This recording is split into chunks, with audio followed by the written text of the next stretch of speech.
Ladies, gentlemen, everyone in between, welcome to Talking at 6. I'm your host, 1-6, aka The Devil's Playground, aka Go Go Buffalo, aka I Needs Me Spinach, aka Don't Look Under the Bed, aka Shout at the Devil, aka Shout Out to the Devil, aka Jessica Alba. Wowza. Please don't stop listening, aka yes, I'm sure that's the offspring at the Halloween dance. AKA the Master Slacker Slasher. AKA Santeria. Mamma Mia! Alright, I promise I'll stop doing that. AKA look at me, I'm Leatherface! AKA the ultimate Halloween tradition. And in this episode, I will be celebrating spooky season by discussing / reviewing / basking in the glory of the comedy horror classic Idle Hands. Just so we're clear, if you haven't seen Idle Hands, there definitely will be spoilers in this. So if you plan on watching the movie and don't want anything spoiled for you, just turn this off now, come back after you watch it, see if your opinion lines up with mine. It probably won't, because, if you listen to any episode, you know my opinion. You know how I feel about slackers. You know how I feel about slacker movies. I love them. They're funny. Now, I want to say, Idle Hands, man, it's not the greatest movie. I'm not even going to argue that it's a great movie. It's definitely not a great movie. But it is funny, and it is Halloween themed, so it definitely fits the vibe of Spooky Month. Like, it's essentially like, it's a horror comedy for, like, I guess I want to say adults, but yeah, because already, like, it was pre-scary movie. Like, this isn't in the vein of, like, scary movies where, like, scary movie is, like, a parody, overarching parody. Like, sure, it's the first one's overall parody of Scream, but there's like other horror movie tropes thrown into it that it also parodies. This one isn't really necessarily a parody. It's just a straight up horror movie. Like, the whole plot of it is just straight up full blown horror movie, but it has really heavy comedic themes. It's like basically if you took the slacker from every horror movie, like if you took, because every the stereotype particular group, the smart one, you got the party kid, the slacker, the sport, that jock, you got all that. It's basically like if it was a group of all slackers, it was just the group of slackers, and that's the like main cast of the horror movie. And excuse me, they have to deal with like the killer on the loose. They have to deal with a serial killer on the loose. They have to deal with like avoiding the slasher, and it's like trying to figure out what's going on and how to save the day. And it's like that's basically what this movie is. And like that summary doesn't sound like whatever. That sounds like a terrible description, but it's like yeah, and the fact of like the joke, like honestly, just the way it folds, like the fact that it takes so long, it takes them so long into the movie to figure out. I mean, most horror movies take forever to figure out who the killer is, but it's like it takes them forever to figure out who it is, and then like they find out who it is, it takes even longer to figure out how to stop. They have no idea how to stop. They're in completely over their heads. There's one person in the entire movie that literally knows what's going on. That's that's Vivica A. Fox's character. Like she's literally the only one that has any idea what's actually happening. Like they kind of know. They kind of get like the basic rundown of it. Like, oh, okay, yeah, this guy's hands possessed and like it's killing people. They have to stop it, but they don't like know. Like she has like all the lore. And it's funniest part about that to me is like that whole thing, like the whole like backstory, the whole lore of why this is happening. Just gets yada yada like no one cares. Like she just, like every time she tries to explain it, everyone just spaces out and doesn't really listen to her. Like no one, it's never like super serious. Like I mean, like it's a serious situation. It's a demonic hand is like trying to open a portal to hell and like kill as many people as can to open a portal to hell, but it's like and drag a free soul into hell, but it's like, eh. It's not even like that's not even why like they're not even trying to stop the hand and save the day. It's like, oh god, we gotta save the world. They're literally just trying to stop it because like it's trying to kill the girl he has a crush on. So that's why that's his whole like reason for trying to stop the demonic hand, which is really just that by itself is pretty funny. But then you have the fact that like Seth Green is in this, and I feel like Seth Green is at his best when he's playing like a really sarcastic, when he's playing a really sarcastic character. Like sarcastic Seth Green is his best. It's his best. Like Austin Powers, the second Austin Powers movie, when like even the first one, the first two Austin Powers movies, like he's super sarcastic, and the third one's kind of man, he's trying to make him evil, and it's like, he's not as funny anymore. Like it's funny that he's becoming evil, but he's also like completely loses all sarcasm. It's like, nah, dude, his sarcasm is what makes him hilarious. Like Seth Green, really great in sarcasm. Like another, actually, I don't even say another example. This movie is horrible, it's an absolutely terrible movie. I don't recommend watching it, but like honestly, like if you can look up clips from it, because some of Seth Green's like, not I won't say his best work, it makes it sound like he doesn't do much, but it's like extremely funny. It's called Sex Drive. terrible, stupid movie. Sarcastic. Seth Green plays a sarcastic Amish guy. And it's just like the funniest thing is like he's just so upfront. Like he went on like Rumspringa, which is like Amish. I don't know the full story, but it's like pretty much Amish kids take a break from the community. They go live in the English world for a period of time to decide if that's what they want to do with their lives. Trying to figure out if that's what they want to do with their lives. And usually, like it's like a month or two. At the end of it, they come back, come back to the farm. Well, he went on his for like months. He was just gone. He got completely wrapped up in the world. And the only reason why he came back was because he ran out of money. So now he's just stuck being Amish, but he's just still obsessed with the outside world. He just still loves the outside world and doesn't want to live in an Amish community, but he's stuck there.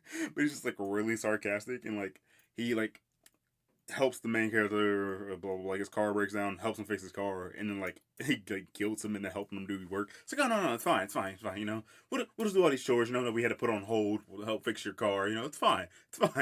It's just like he says really, really funny, sarcastic shit, and just never breaks. Like he never like, oh no, dude, no, it's fine, it's cool. No, don't worry about it. Just like super heavy, like the heaviest sarcasm I've ever seen. And it's so funny because he just never once breaks. He doesn't like wink at camera. He never plays it up as a joke. Like he never plays into it like like it's a bit. He just does it and just like leaves it there, and it's so fucking funny. It's so good. But in Idle Hands, like he also has some like great sarcastic moments, and he has some great moments in Idle Hands too. Like he's just kind of like, oh yeah, he's just I don't know. Like I don't want to say like he's just kind of there, but it's like he's that slacker, but the slacker has that like slightly more ambition than the other slackers. Like his friends are just like they're both just going nowhere. Anton, clearly like Anton, the main character, is like absolutely going nowhere. Like he even calls him out, like, dude, you're doing nothing with your life. Like like what are you doing? It's like, like yeah, if you ever showed up to school, you would know what was going on. But it's like it's so good because he's just like he's still a slacker. He's still just like giant stoner slacker, not really doing shit with his life, but he's also like has slightly more ambition than his friends, so he can kind of hold that over him.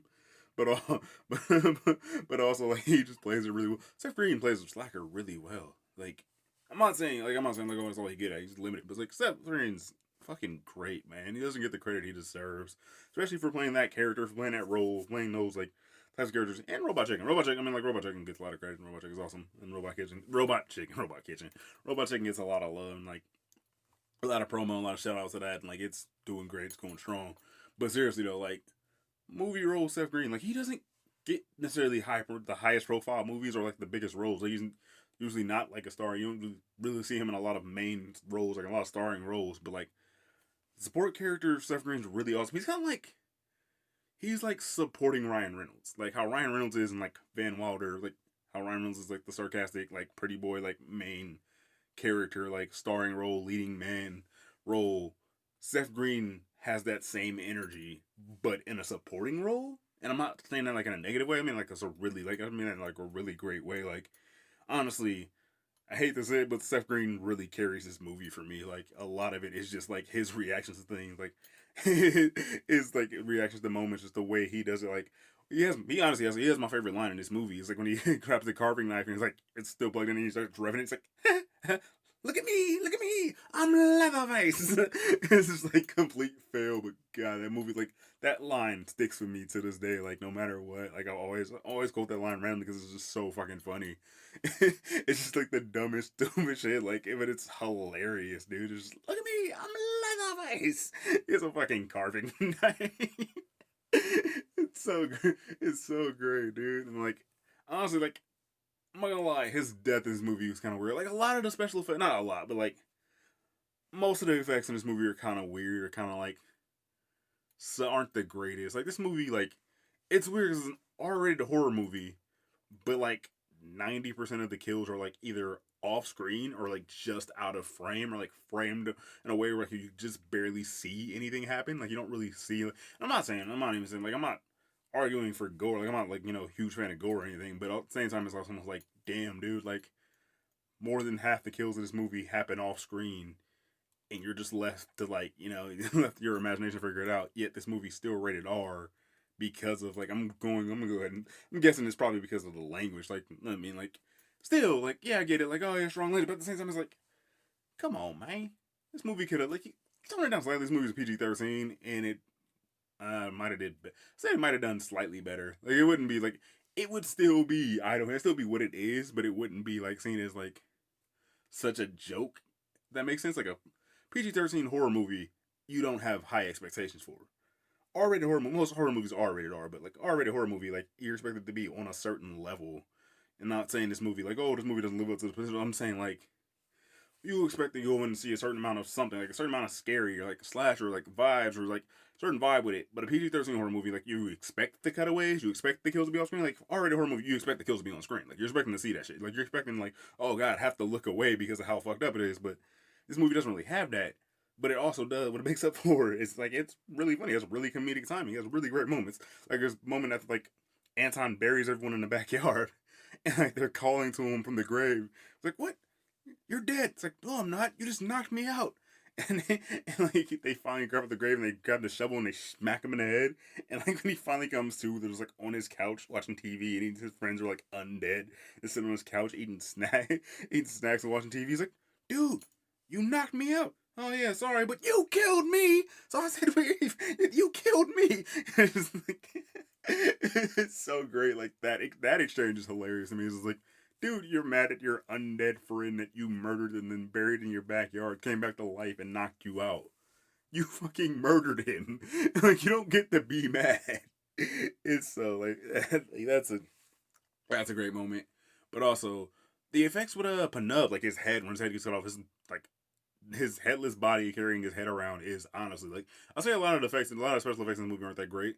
That is honestly like the best effect in the whole movie, and like every scene he's in where he's holding his own head, or like his head sitting on the couch next to him, or it's like his head's up in the background wandering around while the body's on the couch. It's like awesome moments.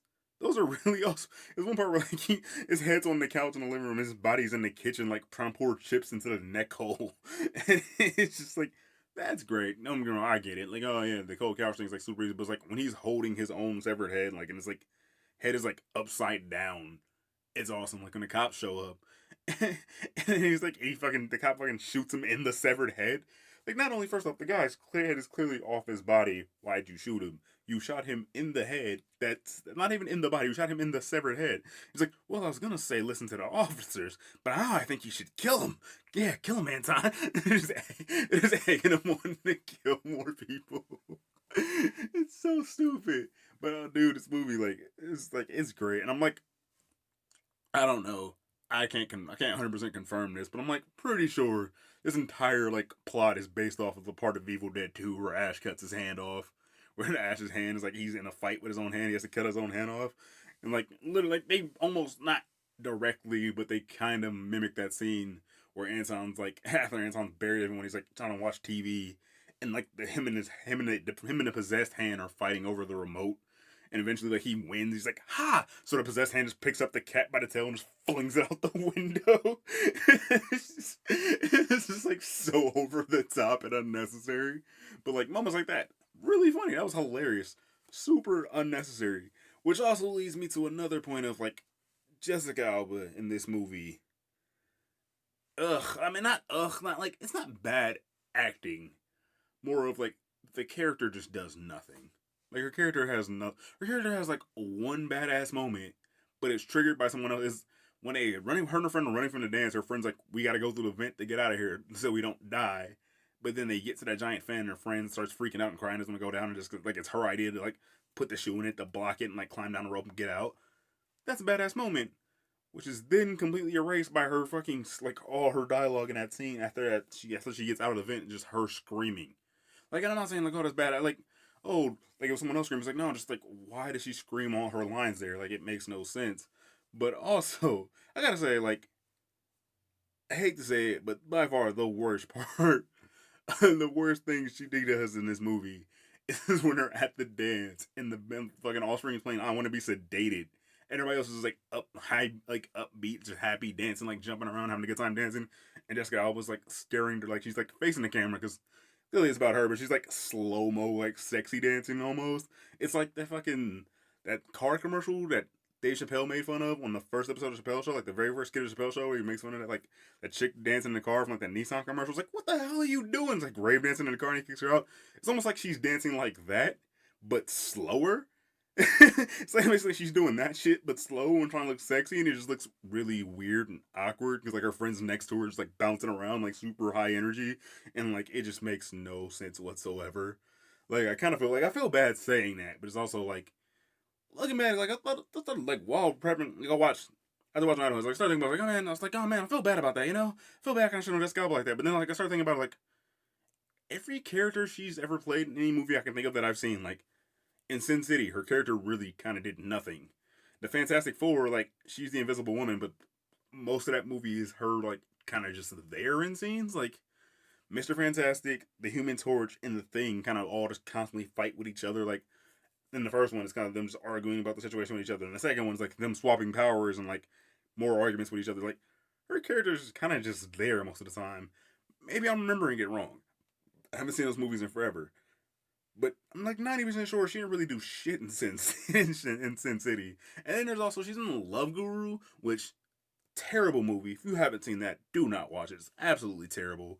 Mike Myers, what the fuck, man? Just what the fuck? Just bad, just bad Indian accent. Mike Myers through a full movie, bro. Terrible. This guy was like literally just there to be the love interest for Mike Myers' character. It's stupid.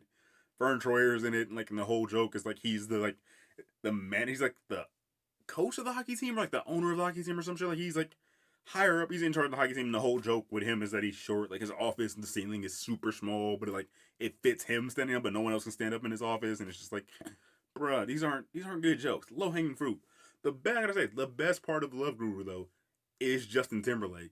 He plays a character named Jacques Lecoq Grande, which once again, like his like it's not a great movie. It's not a great character. Like his whole like, but his whole like bit is like just one giant like stretched out like joke about him having a giant dong.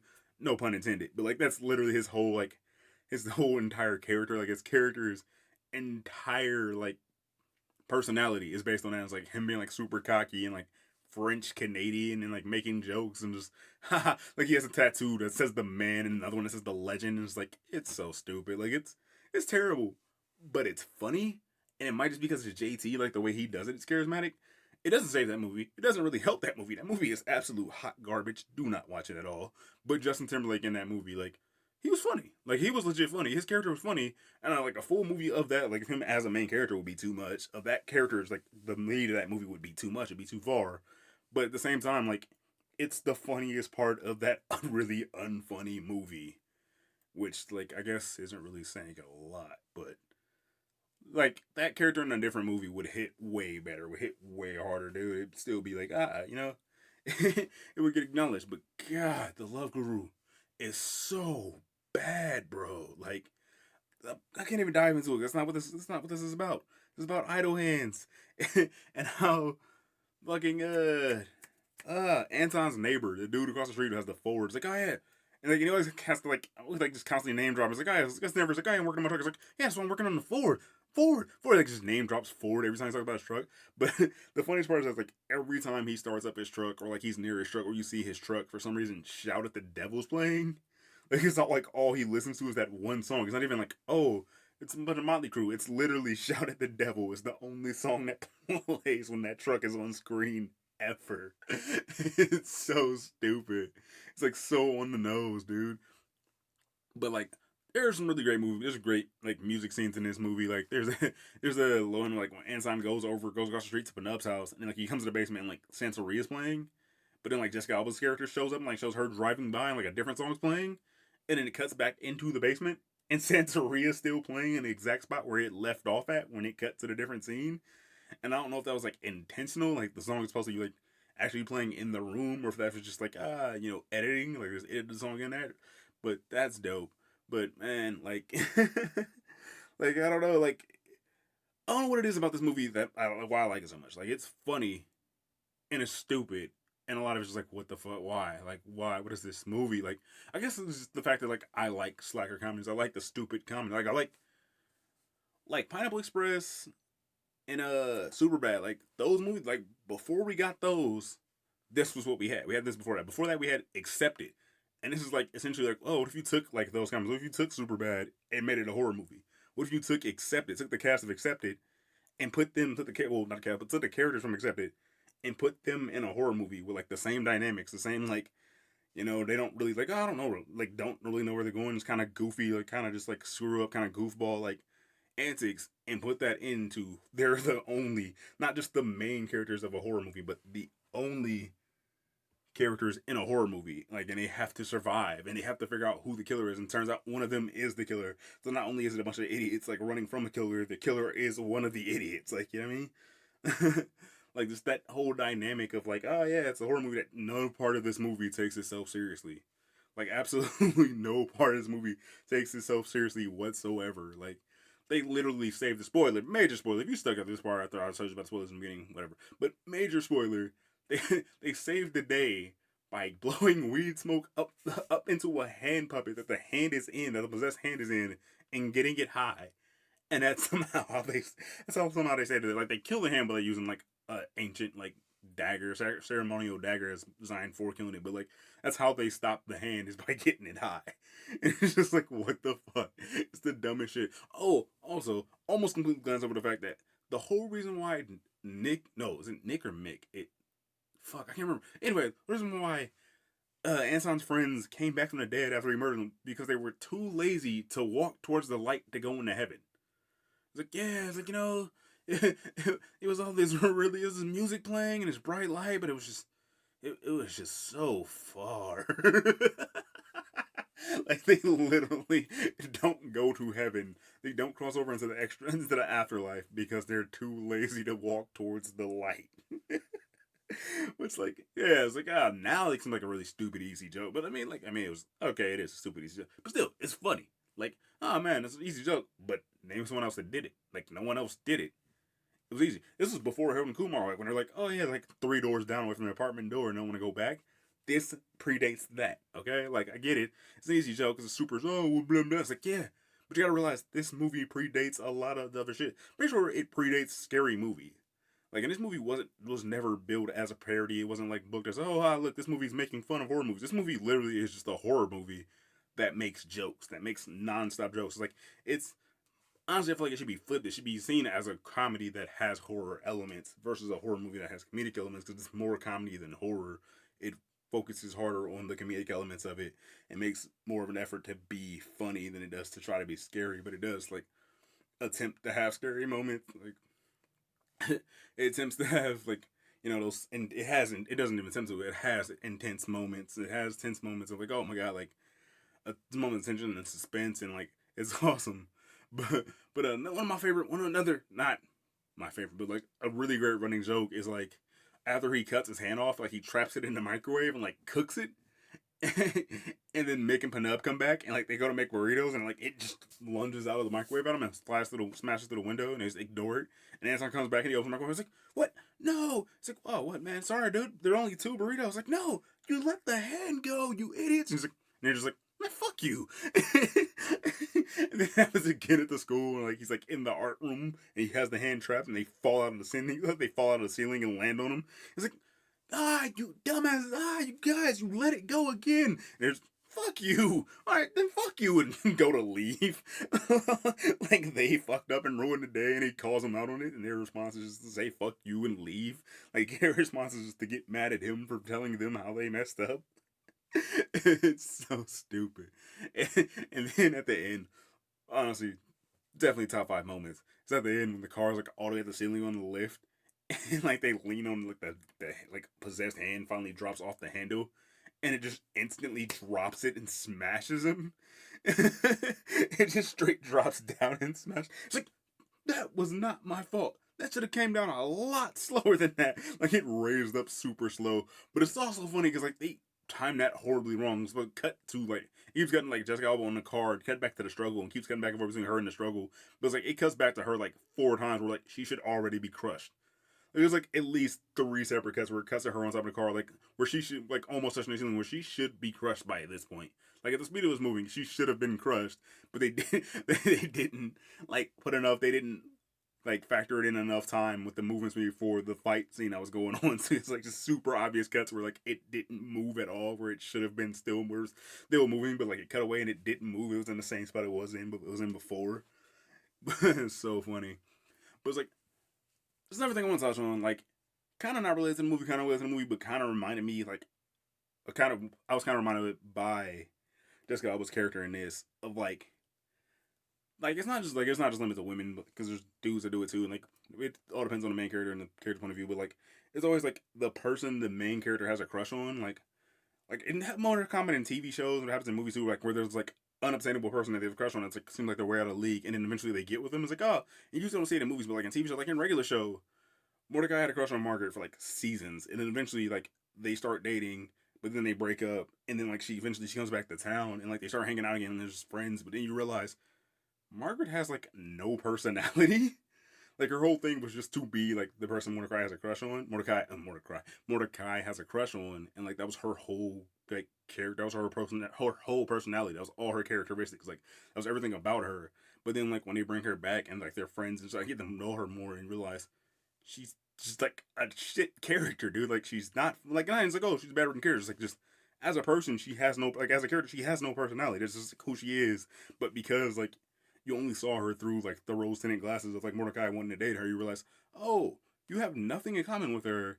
The only thing she had going for her was you thought she was attractive. Like because like she has no personality. She's terrible at making like she makes terrible jokes. And there's one episode where like she calls out like, oh, like they're all talking about like Mordecai, Rigby, Eileen are all talking about really embarrassing things they did. And like Margaret mentions the super crazy thing she did. It's like, oh, so embarrassing and so weird. And it's like and like she tells a story about it and there's all like they all was looking around each other. It's like that's not that weird. It's like, yeah, that's actually pretty normal, dude. Like you realize, oh, she's just yeah, no. It's like the slow realization that man, she kind of sucks. They never flat out say it. They no one ever say it like that. But it's also like, yeah, it's through like her becoming more of a main staple in the show. You realize this is towards the end of the series, but her becoming more of a main staple in the show, you kind of realize, man, she kind of sucks. Similar thing happened with Raising Hope in like season 2 of Raising Hope.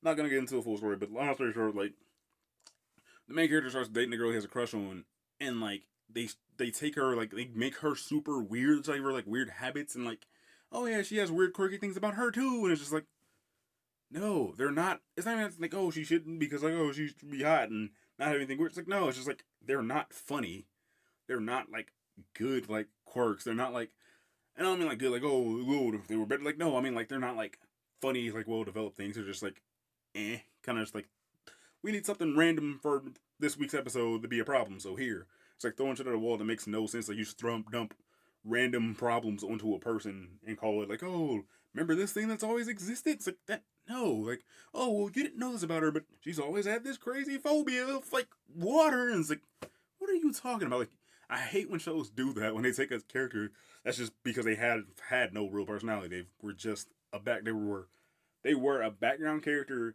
but they were a main character. Like the main character was aware of them, but they weren't like directly interacting enough for there to be like for them to have a full backstory. But now you're fucking 5 seasons into the show, so now you need to give this character backstory, and everything you give them is kind of like just stupid and shitty and seems weird because everyone else's backstory has been developed over the past 5 years. So this person now has to start over essentially from square one. But they've been here since the first episode. They've been around, but they weren't close enough to the main circle for their backstory to be developed.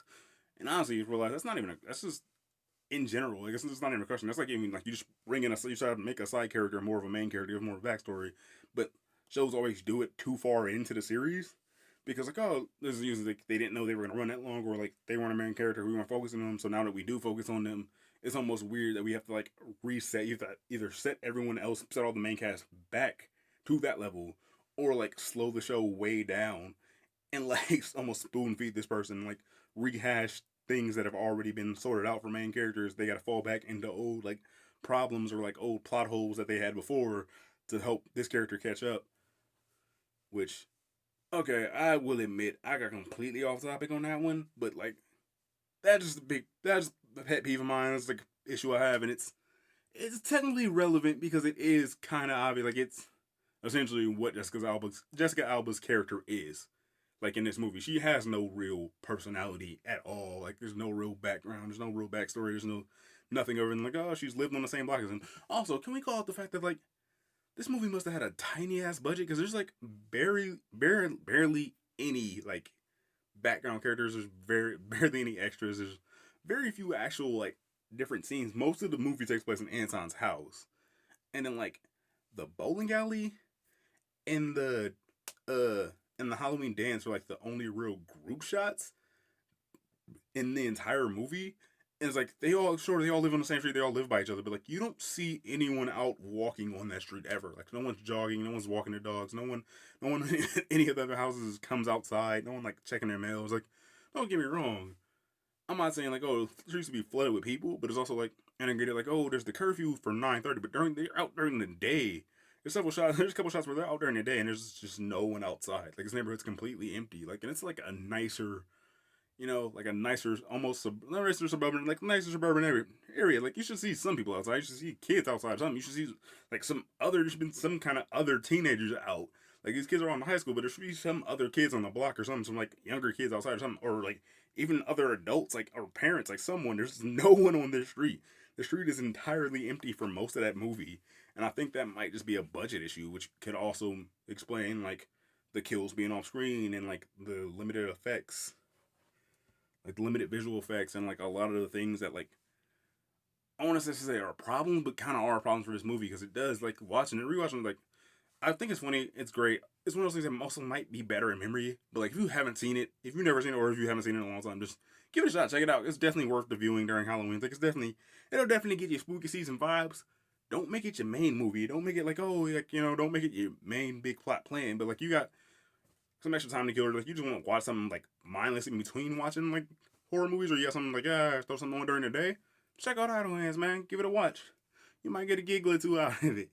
But yeah, it's time for me to get out of here, guys. Just remember, I might not be the greatest. I might not be shit. But I will always talk that six.